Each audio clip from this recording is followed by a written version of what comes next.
Alors, j'espère que ça filme. Hein. Me voilà arrivé au port Édouard Herriot. Donc c'est une espèce de zone industrielle hein, dans Lyon, dans le sud de Lyon, hein, entre Saint-Fond, aux environs de Saint-Fond, Lyon, enfin bon. Vous n'avez pas l'odeur, vous. Moi j'ai l'odeur en plus. J'ai parcouru 57,3 km, je vais fermer les vitres. Et 1, 2, 3, 4, 5, 6, j'ai 6 barres de consommées sur 6, sur 12 en tout.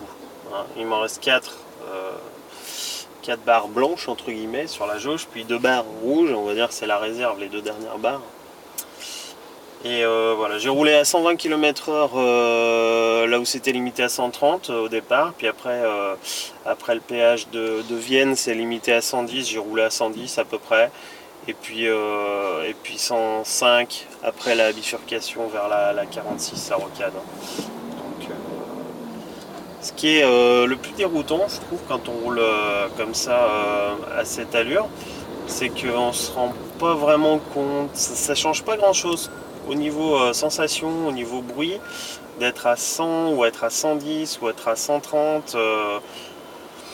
Bon, on n'a pas l'impression de vitesse quand ça monte, quand ça descend, le bruit reste identique, on n'a pas l'impression que la voiture force sur le régulateur de vitesse. Sur une voiture thermique, on entend le moteur qui augmente un peu de régime, on a la sensation que la voiture accélère à notre place dans les montées. Là non, il n'y a pas de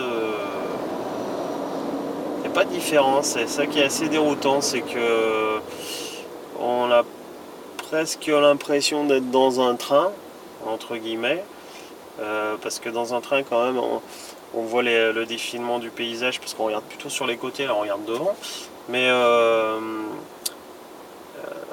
ouais, j'ai presque l'impression qu'il y a même moins d'impression de vitesse que dans un métro qui bouge énormément. Non, parce que là ça bouge pas, on a l'impression qu'on pourrait rouler à 200 comme à 30, que ça changerait pas grand chose en fait. C'est ça qui est assez étonnant, ça filtre beaucoup les sensations. Ça filtre beaucoup. Et la sensation d'accélération, elle est beaucoup plus présente à basse vitesse qu'à grande vitesse.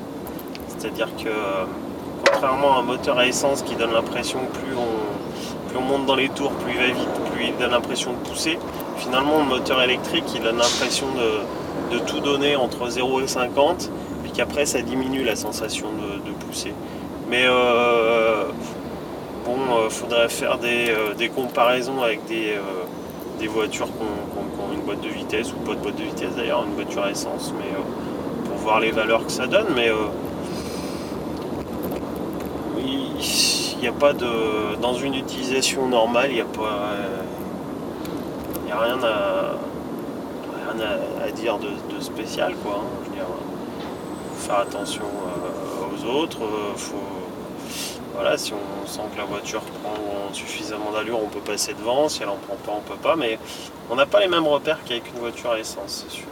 Puis même moi qui conduis qui est un peu plus d'expérience sur une Toyota Prius, qui est 30 et quelques mille kilomètres sur ma Toyota Prius, où on entend le moteur qui mouline, quoi, hein, parce que c'est une boîte un peu spéciale, c'est une boîte à variation continue.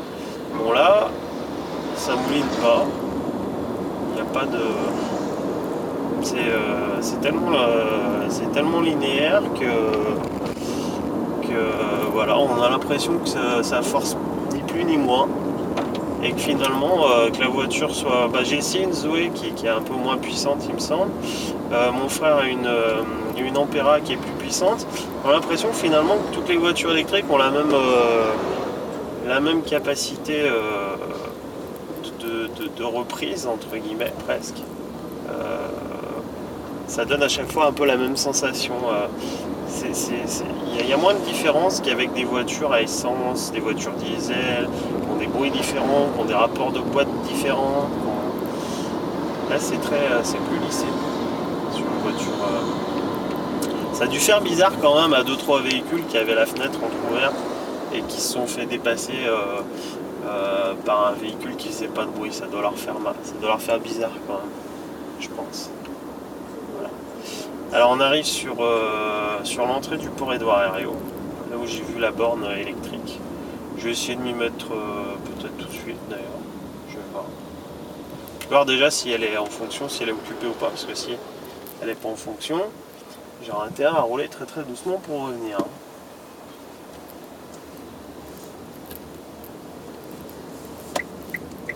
Alors elle est en fonction, elle est là.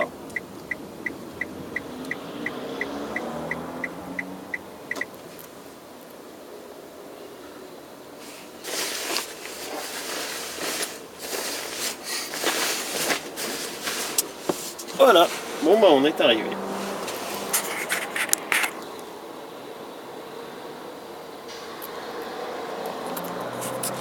Hop là.